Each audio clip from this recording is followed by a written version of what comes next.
Halo, selamat pagi pemirsa. Anda menyaksikan Breaking News bersama saya Syafaati Suryo. Pemirsa, Garda Revolusi Iran kembali merilis video rekaman serangkaian serangan balasan yang dilakukan Angkatan Laut dan Angkatan Udara. Serangan balasan menyerang Fajar terhadap posisi strategis milik Amerika Serikat di kawasan Timur Tengah.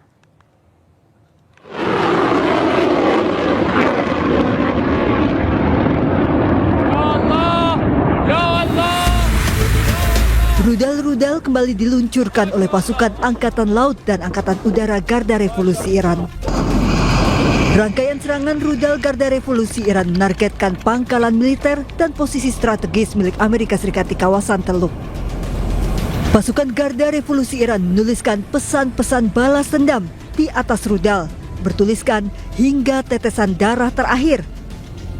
Serta manusia super dan harga diri Iran dilengkapi foto Ayatullah Ali Khamenei. Rangkaian serangan rudal dilakukan sebelum Fajar. Serangan tahap ketiga ini dilakukan sebagai respon Iran terhadap serangan kejutan berskala besar Amerika Serikat yang dilakukan sebelumnya. Serangan Garda Revolusi Iran menghantam pusat dukungan logistik dan anjungan pengisian bahan bakar untuk kapal induk Amerika Serikat di Pelabuhan Duqm, Oman.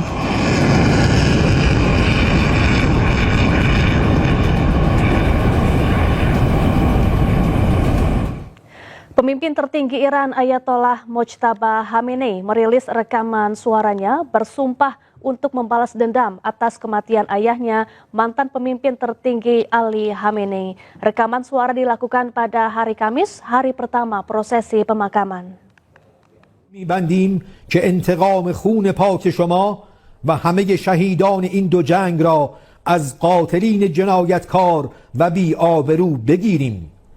این انتقام خواست ملت ماست و به طور حتمی باید صورت بگیرد. این جنایتکاران که فهرستی از صدر تا ذیلشان موجود است، آرزوی مرگی آرام و در بستر را با خود به گور خواهند برد. آنها باید بدانند که این امر متوقف بر وجود شخص من یا سایر مسئولان نیست. ما باشیم یا نباشیم این مطلب محقق خواهد شد و به زودی آحادی از آزادگان در سراسر دنیا هر یک بخشی از این مأموریت. Angkatan Laut Amerika Serikat saat ini berpatroli di perairan Timur Tengah. Patroli untuk mendorong keamanan dan stabilitas Timur Tengah. Angkatan Laut Amerika Serikat menerjunkan lebih dari 20 kapal perang untuk patroli setelah serangan dilancarkan Amerika ke Iran. Pusat Komando Amerika Serikat CENTCOM merilis serangan ke Iran atas arahan Panglima tertinggi. Serangan tambahan ke Iran ini untuk melemahkan kemampuan Iran yang kerap mengancam kebebasan navigasi di Selat Hormuz. Amerika Serikat meminta pertanggungjawaban Iran atas tindakan agresi baru-baru ini terhadap kapal komersial dan sipil yang melintasi jalur pelayaran internasional.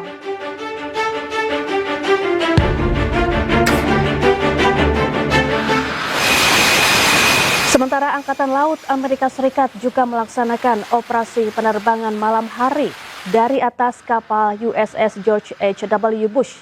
Kapal induk ini masih berlayar di perairan Arab seiring meningkatnya kembali eskalasi dengan Iran. Sabtu malam, Pusat Komando Amerika Serikat mulai kembali melancarkan serangan ke Iran. Amerika Serikat menilai Iran tidak mematuhi nota kesepahaman karena menyerang kapal-kapal komersial di Selat Hormuz.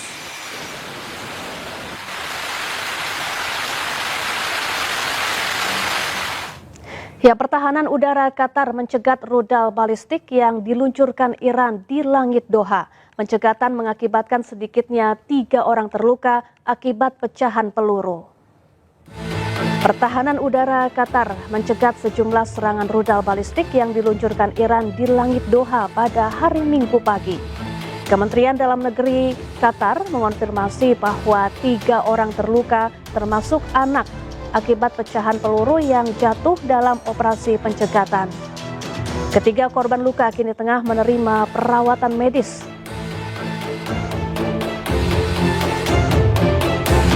Korps Garda Revolusi Islam Iran atau IRGC merilis rekaman peluncuran rudal balistik dengan target Pangkalan Udara Pangeran Hassan di Yordania dan Pangkalan Udara Al-Udeid di Qatar dalam 2 operasi beruntun. Dalam sebuah pernyataan, tentara Iran juga menyebut telah menyerang pertahanan udara dan situs radar militer Amerika Serikat di Kuwait dan Bahrain. Serangan dilancarkan sebagai balasan atas agresi Amerika yang berkelanjutan terhadap pangkalan-pangkalan pesisir Angkatan Bersenjata Iran.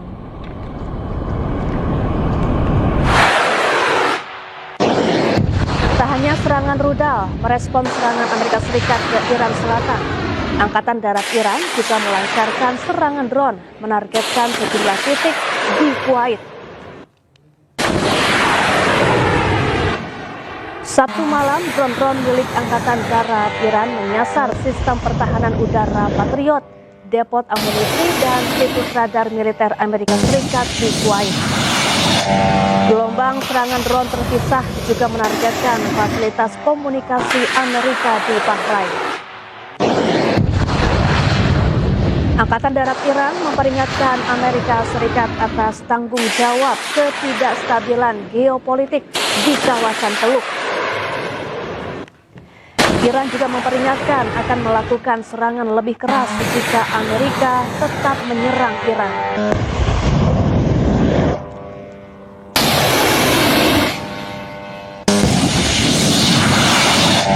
Pemirsa, Amerika Serikat kembali melancarkan serangan ke kota-kota Iran yang berada di sekitar Selat Hormuz. Serangan menargetkan bangunan strategis seperti pembangkit listrik dan sekitar penyimpanan nuklir Iran.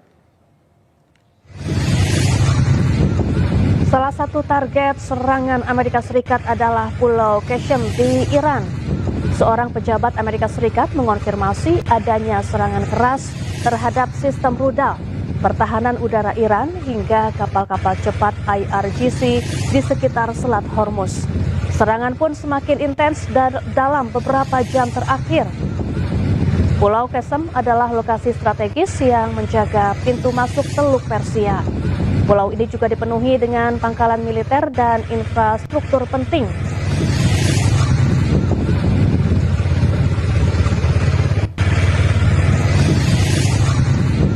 Ya, sementara itu Iran terus melancarkan serangan balasan ke pangkalan militer Amerika Serikat yang berada di sejumlah wilayah di Timur Tengah.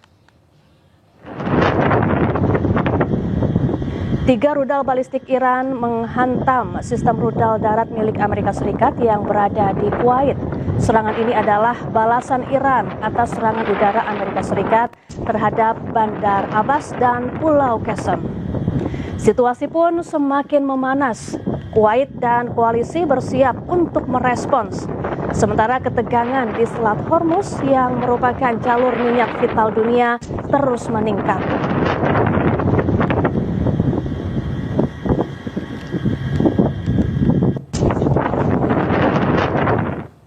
Ya pemirsa, perang antara Iran dengan Amerika Serikat kembali memanas setelah Iran melancarkan serangan ke pangkalan militer Amerika Serikat di Timur Tengah.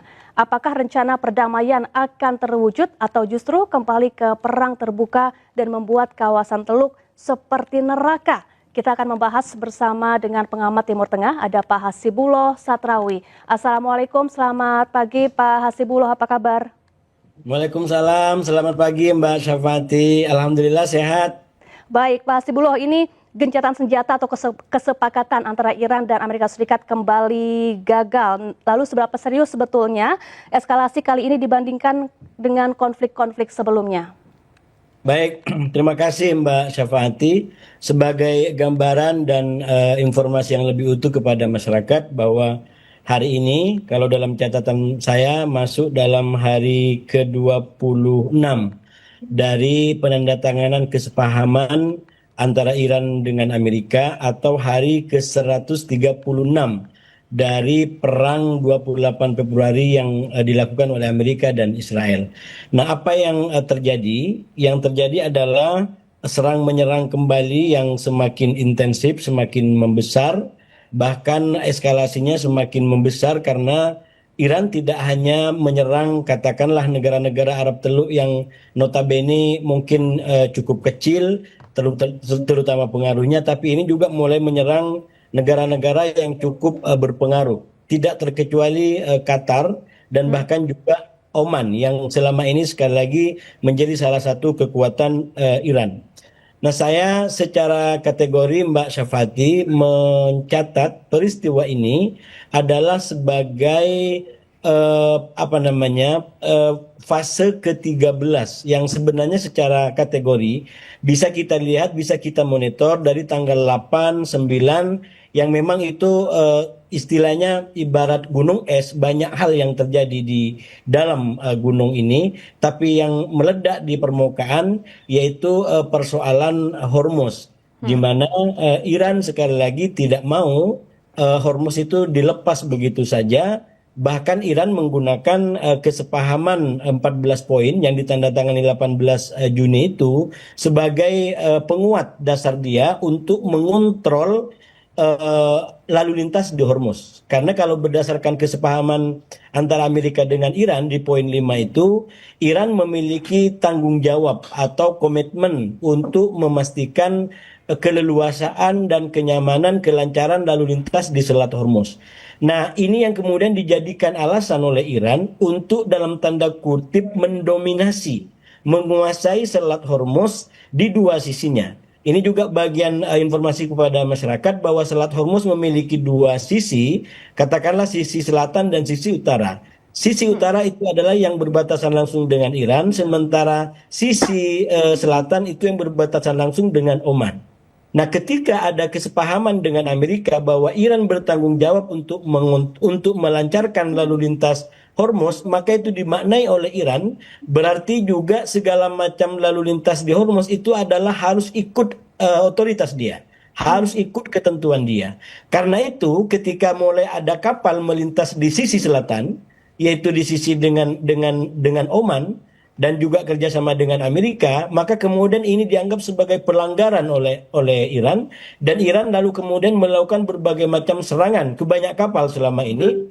Itu paling tidak kita mulai lihat dari tanggal 27, 28 di bulan Juni kemarin, lalu tanggal 8, 9 yang juga terjadi penembakan, dan hari ini di mana sekali lagi juga kembali serangan kepada kapal yang melintas sekali lagi di Selat Hormuz di sisi selatan yang oleh Iran dianggap itu melanggar ketentuan daripada pasal 5 kesepahaman di antara Amerika dan Iran.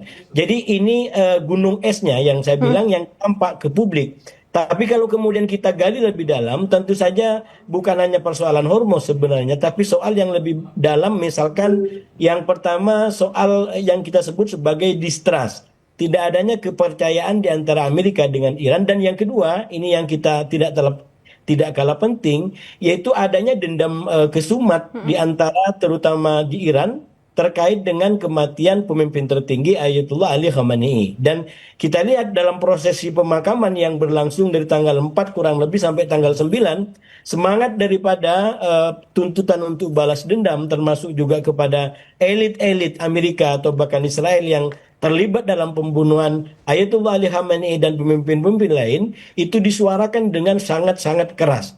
Nah, saya mencatat inilah sebenarnya sebab-sebab yang ada di dalam gunung es ini yang akhirnya membuat kedua negara tidak betul-betul mau komitmen, mau menyerahkan kartunya untuk sebuah solusi yang kita sebut sebagai solusi damai permanen. Baik, Pak Hasibuloh, sejak beberapa hari terakhir Iran juga terus membombardir pangkalan militer Amerika Serikat di Qatar, Uni Emirat Arab, Bahrain, dan juga Kuwait. Lalu bagaimana dengan potensi keterlibatan negara-negara Teluk dan bagaimana posisi mereka sebetulnya? Iya, saya rasa kalau kita mau gali lebih dalam, ini sebagai gambaran juga kepada masyarakat, saya selalu sampaikan Mbak Syafati, kalau dibanding perang tanggal 28 Februari, maka untuk sementara sepertinya Iran dan Amerika tidak akan kembali kepada perang terbuka. Yang terjadi termasuk di fase ke-13 dalam catatan saya ini adalah fase, kalau di barat disebut sebagai fase bukan damai juga bukan perang. Dalam pengertian bukan perang total seperti 28 Februari, tapi juga bukan damai yang dalam pengertian solusi permanen. Nah, situasi hari ini adalah kita kenal sebagai situasi bukan damai, bukan perang, di mana akan ada aksi-aksi militer yang cukup kuat pada waktu dan keadaan tertentu sesuai dengan keadaan. Dan Amerika juga apa namanya, kayak ada keharusan untuk melakukan itu karena kalau harus menjadi perang terbuka, maka sekali lagi akan berhadapan dengan Kongres, dengan wewenang perang yang itu akan menjadi debatable di internal atau di kalangan politisi Amerika. Karena itu Amerika sendiri saya memahami mengikuti tidak mau menggunakan perang terbuka. Nah, memang sekali lagi terkait dengan pertanyaan Mbak Syafa'ati tadi, berkaitan dengan Hormuz ini betul-betul menjadi persoalan yang sangat-sangat besar, sangat problematik. Karena bagi Iran, Iran tentu sangat punya ambisi bagaimana melalui Hormuz ini kemudian bisa menekan Amerika untuk kemudian tunduk dan mengikuti apa kemauannya. Tapi Amerika juga tahu bahwa ini ada kartu yang bisa dimainkan. Karena sekali lagi Hormuz itu bukan hanya wilayah Iran seperti saya gambarkan tadi. Ada wilayah Oman, ada wilayah Arab Teluk. Bahkan kalau berdasarkan kesepahaman 14 poin, itu jelas dikatakan bahwa ke depan itu akan dikelola oleh Iran dan Oman dan juga Arab Teluk. Nah, persoalannya Amerika juga tidak polos di situ gitu. Ketika kenyataannya Selat Hormuz juga ada sisi yang berbatasan dengan Oman, bahkan juga dengan Arab Teluk, maka kemudian sisi ini coba digunakan oleh Amerika untuk mendisfungsi, untuk melumpuhkan sisi utara yang dimiliki oleh Iran, sehingga Iran tidak lagi bisa mengontrol dan menjadikan Selat Hormuz sebagai alat tekan kepada Amerika. Nah, inilah yang terjadi sekarang. Sebenarnya sekarang ini bisa kita gambarkan Iran ingin memaksakan agar Hormuz tetap berada dalam kendalinya, walaupun dia sadar wilayah selatan adalah masuk dalam wilayahnya Oman, dan yang menjadi tidak menguntungkan bagi Iran, saya melihatnya dua hal, Mbak Syafa'ati. Yang pertama, secara nilai, perang Iran sekarang ini berbeda dengan perang 28 Februari karena tidak murni membela diri. Jadi Iran agak problematik secara nilainya karena dia agak ofensif, dia agak dalam tanda kutip ada ambisi tadi untuk menguasai wilayah lain untuk efektivitas kartu yang dia punya yaitu Oman. Jadi ini tidak terlalu murni kayak perang 28 Februari. Dan yang kedua, titik lemah yang paling kuat menurut saya, ketika Hormuz ini mau dijadikan sebagai kartu yang efektif dan itu berbatasan juga atau berpantai juga dengan Oman, Oman sepertinya gagal untuk dirangkul oleh Iran untuk menyetujui ambisi dan konsepsi Iran terkait dengan penyeberangan Hormuz ke depan. Karena itu ketika Iran coba untuk memberikan proses tertentu, Oman justru memberikan pernyataan bahwa melintas di Hormuz di sisinya atau di barisan selatan itu adalah penuh dengan dalam pengertian bebas bayaran. Padahal Iran menginginkan ke depan juga masih ada bayaran walaupun bukan atas nama pelayaran, tapi atas nama keamanan. Nah, inilah yang bagi saya titik lemahnya Iran. Jadi di satu sisi sekarang Iran nilainya tidak terlalu kuat seperti perang dulu karena itu murni pembelaan diri, dan yang kedua secara politik Hormuz itu adalah kepentingan semua. Jadi negara-negara akan mendukung kebijakan yang mengembalikan fungsi Hormuz seperti sebelum perang. Itu artinya juga Iran menjadi tidak menguntungkan di situ. Dan yang ketiga yang paling lemah tadi menurut saya, Oman yang mestinya bisa diamankan oleh Iran untuk mendukung idenya, justru dia lebih setuju dengan katakanlah pandangan dan persepsinya Arab Teluk yang lain, termasuk juga Amerika, bahwa pelayaran di Hormuz harus kembali kepada normal seperti sebelumnya dan tidak perlu ada pungutan-pungutan apapun. Bahkan Oman sudah mulai membuka wilayah selatan untuk dilintasi oleh pelayaran internasional, dan sekali lagi itu disengaja atau tidak, disetujui atau tidak, akan membuat kartu Iran yaitu sisi utara akan menjadi disfungsi, akan menjadi tidak efektif, dan Iran mencoba memaksakan agar kartunya tetap hidup. Karena itu dia mulai menyerang Oman juga ya. Bahkan walaupun kemarin sudah mulai ada perundingan di sana, tapi sekali lagi saya membaca, ini bacaan saya, tentu ada orang lain yang mungkin punya bacaan yang berbeda, itu sah-sah saja, tapi bacaan saya bahwa Oman sejauh ini tidak berhasil diamankan oleh Iran untuk mendukung persepsinya mengenai bagaimana mekanisme pelayaran di Selat Hormuz ke depan. Baik, dengan kondisi saling serang yang semakin intens, kemudian Mojtaba juga bersumpah akan melakukan balas dendam. Apakah nantinya diplomasi masih realistis? Lalu negara mana yang saat ini masih memiliki peluang menjadi mediator yang dipercaya atau disegani oleh Amerika Serikat dan juga Iran? Ya, Mbak Syafati, saya tadi sampaikan bahwa secara kategori saya menyebut hari ini sebagai fase ke-13, di mana salah satu cirinya adalah memang ada eskalasi, tapi ini eskalasi yang terbatas. Yang saya bilang tadi sebagai fase bukan-bukan. Jadi akan ada eskalasi tertentu pada waktu tertentu, tapi tidak menjadi besar-besaran seperti 28 Februari. Nah, kalau dipahami dalam konteks itu, maka memang ini perang akan terus meluas, tapi jangan lupa kedua belah pihak masih meninggalkan jendela perundingan. Jadi perundingan masih belum ditutup. Iran membuka itu, bahkan Amerika juga membuka itu. Karena itu walaupun Trump per tanggal 11 Juli kemarin sudah menganggap gencatan senjata berakhir, ya ini salah satu ciri yang sangat kuat menurut saya dari fase ke-13 ini. Gencatan senjata berakhir yang dimulai di tanggal 13 April, maka kemudian tetap membuka diplomasi. Dan diplomasi itu berjalan walaupun tidak langsung, tapi sekali lagi dalam diplomasi itu masing-masing pihak tidak mau menyerahkan kartunya. Iran tidak ingin agar kemudian Hormuz menjadi dikelola bebas oleh negara lain, dan sebaliknya juga begitu. Amerika tidak ingin lalu kemudian Iran mendapat yang dia mau, termasuk soal nuklir.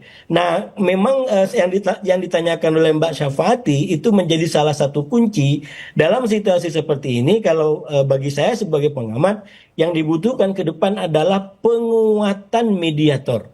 Karena ketika perang memuncak seperti ini, maka terlihat mediator tidak punya kemampuan untuk meredam dan memaksa. Pakistan tidak punya itu, Qatar juga tidak punya itu.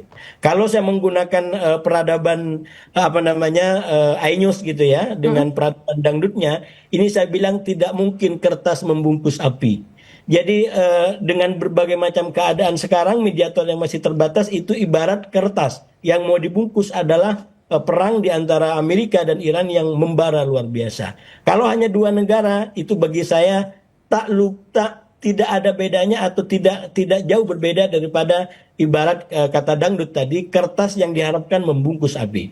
Kalau ingin api ini diredam, maka kertas ini harus diperkuat, mediator ini diperkuat sehingga dia bisa berfungsi dan meredam eskalasi yang ada. Baik, lalu siapa yang saat ini sebenarnya lebih diuntungkan dari eskalasi konflik saat ini, Iran atau Amerika Serikat, Pak Hasibullah? Ya, tentu kalau kita bicara keuntungan itu tergantung bagaimana kita mengkalkulasinya. Kalau kita menggunakan kalkulasi faktual, katakanlah merujuk kepada kesepahaman 18 Juni kemarin, yang secara draft itu memberikan banyak keuntungan kepada Iran, termasuk pencairan aset dan bla bla bla. Tapi yang secara faktual justru adalah Amerika. Karena kesepahaman 18 Juni itu adalah dengan kesepahaman itu maka Selat Hormuz dibuka. Dan sekarang dengan dibukanya Selat Hormuz maka minyak dunia itu menjadi mengalir walaupun kembali tersendat. Memang Iran juga dapat keuntungan dari situ, yaitu bahwa blokade terhadap perairan Iran menjadi dibuka sampai sekarang. Jadi sama-sama dapat untung kalau dilihat dari kepentingan itu. Tapi ke depan menurut saya ini kedua belah pihak masih sama-sama mengkalkulasi ulang apa yang harus dilakukan untuk kemudian mencapai kemenangan lebih besar. Nah, kemenangan lebih besar ini sebenarnya kalau dari sisi Iran itu mereka ingin agar tidak dapat serangan kembali dari Amerika. Bahkan itu sudah dijadikan kenapa kemudian ada klausul bahwa tidak boleh ada serangan kembali. Nah, ini persoalannya Amerika tidak mau melepas itu gitu. Jadi kesepahaman ini tidak mau dijadikan sebagai akhir dari perang, apalagi komitmen untuk tidak menyerang Iran kembali. Bagi Amerika ini hanya sebatas gencatan senjata. Kalau kemudian Iran berulah, maka kemudian akan diserang kembali. Nah, itu yang Iran tidak mau.